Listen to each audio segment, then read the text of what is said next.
Hello, chess family. It's me, National Master Jesse James, and today we're taking a look at a very fun Sicilian I got to play. Here I'm playing the white side against black playing Queen to b6, or as it is known as the Godvika variation. Now, this is a very interesting variation where black, as you can see, brings out the queen very early. But I don't believe this is actually a very good move, and I want to show you how I like to deal with this and get a good position against it. So, let's go ahead and get started. Here in this game, I'm playing against an okay player, 2699, almost 2700. Another national master just like me. And so, let's get to it. I started off with e4, c5, the Sicilian. Knight f3, knight c6, d4. I love to play what's called the open Sicilian. So, by playing pawn d4 and the pawn trading, this opens up the position. Knight takes back on d4, and here we go. Black plays that very interesting move of queen to b6. As I said before, I do not believe this is a very good variation. With that being said, at least online, when I looked up the stats, black does very well against it. But the only reason why I believe black does very well against it is because most players here as white do not know the moves to play. So let's go and take a look at a few ideas here. With the move queen b6, it sets up a very interesting idea here where, well, you can't play the normal move that most Sicilian players like to play, which is bishop to e3. Why not? Well, very simple. When you move the bishop out, it's like you're playing a French defense. The queen will take on b2, and you're just up a clean extra pawn. The computer is giving it as, well, equal position, but I think most players here will agree this is not such an easy position to play. And I don't know, maybe I'll work on a line against this, like making a gambit line out of this, but as far as I know, I can just play regular chess game here, and I don't have to worry about gambiting a pawn just yet. So when they play queen b6 here, the best move is to go ahead and play knight to b3. The other move that you can try here is knight f3, but I prefer the knight to b3 here because, well, I want to bring up my bishop at some point. As we'll see in the game, I don't recommend bishop b3 in these lines, but I want to bring the bishop out at some point, and here the queen will attack on b2. So that's the idea. The knight is just going to block it. It's also very standard in most Sicilians. Whenever they do attack your knight to play the knight back to b3, it stops trades, and the knight is just very good here. So here my opponent played knight f6, and now we just play simple chess for a little while. I develop my knight to defend the pawn.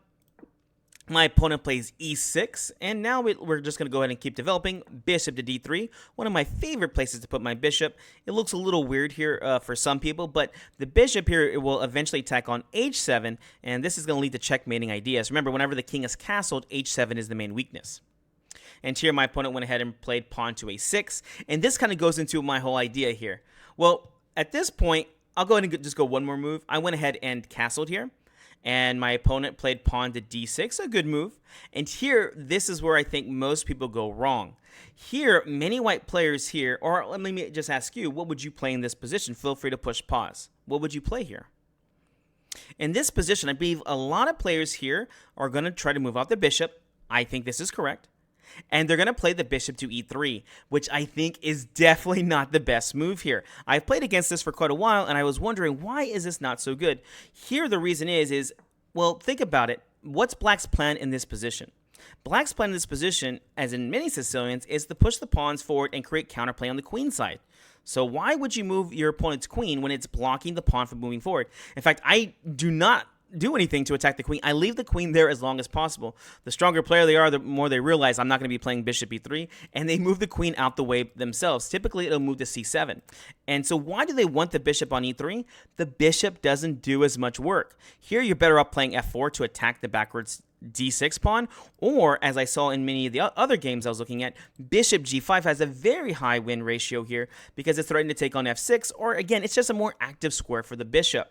So here, this is where I believe many people go wrong, and they play bishop e3 here to attack the queen. Do not do that. Go ahead and keep up with your main plan. What's white's main plan in Sicilians?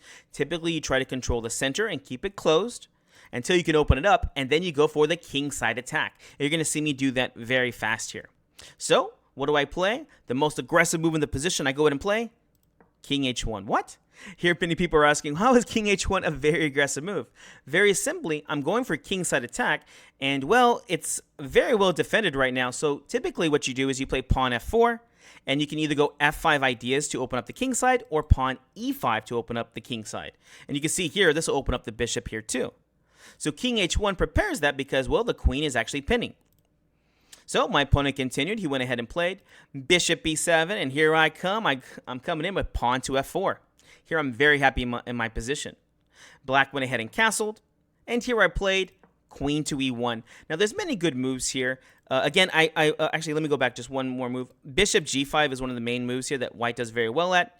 I don't like to do that as much. I play pawn f4 first, and here I went ahead and played queen e1. There's many good moves here. You can go queen e2. You can go queen f3. If you're an extreme chess player, love to attack, you might go g4 right away. I know in my younger days I would do that. These days, I'm very happy just to build up my attack without creating any weaknesses. So I definitely like this queen g3 idea. I must say maybe queen f3, queen g3 or h3 is maybe even a better way to play. But here I played queen e1 in this line. And here my opponent finally realized, hey, he is not taking the bait. He is not going to play bishop e3. So he finally plays it himself and plays queen to c7. Again, this is exactly what these players want. They want you to play bishop e3 where it's not as active. And then they're going to bring the queen back, and then they play b5. And again, black is trying to go queenside in these kind of positions, so why help them out? As I like to tell my students, I'm not here to help my opponent win. Here I saw one of the ideas I really don't like to deal with, which is knight to b4 to attack my bishop. As I said, I really do like this bishop for attacking, so I went ahead and stopped it with a3. And here black continues with pawn to b5. By the way, at this point, the position is pretty much equal, which is not bad. I mean, I'm playing against a very strong player. He's playing very accurate moves. I'm getting my attack going. Yeah, this is good for me. Here I continue. I need to get my rook out into the game, so I played bishop to d2 here. Bishop b3, as I said, I don't like these moves as much. A lot of times maybe knight g4 can be a little annoying here sometimes, so bishop d2 just got played. Here my opponent continued with bishop to b7. And here I got my move in, queen to g3. Here I love this move because it's going to help me prepare pawn to e5. As you can see, the queen helps prepare. Or I can go for another very strong idea of pawn f5 to play bishop h6. The idea is not really a checkmate. It's just to invoke or help my opponent create weaknesses. If you're playing a strong player, your opponent won't create weaknesses by themselves. So you need to create threats that will make them push the pawns forward, and then weak squares will be made. If g6 gets played, well, that's great. I'll be able to play the bishop over to h6, and the dark squares are weak.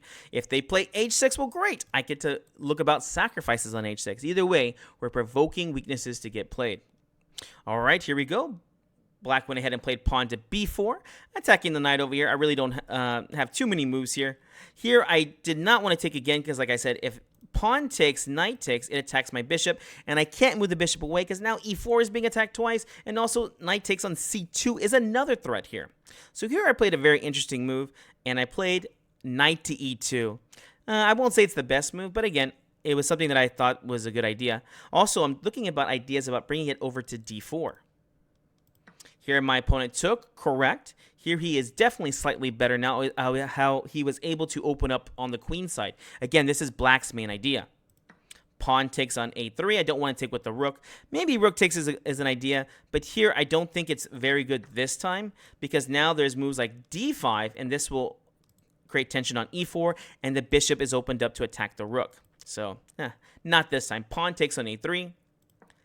King to h8, not needed here, but I could definitely understand. He's definitely thinking about f5 or e5 ideas, so he tries to get out of it. Here I went ahead and played rook ae1. I am almost ready over here. I've got my rook ready to help protect when I go pawn to e5 over here. My opponent keeps pushing on the queen side. Again, this is where he should be doing it. As you can see, it is definitely a tug of war here. I'm saying look at the king side. He's saying look at the queen side. We're tugging back and forth. Whoever can, have the strongest ideas and create the stronger threats, that's the person who will win the game here. So we're constantly fighting back to say, hey, who has the better ideas here? a5 was played. Again, very nice move.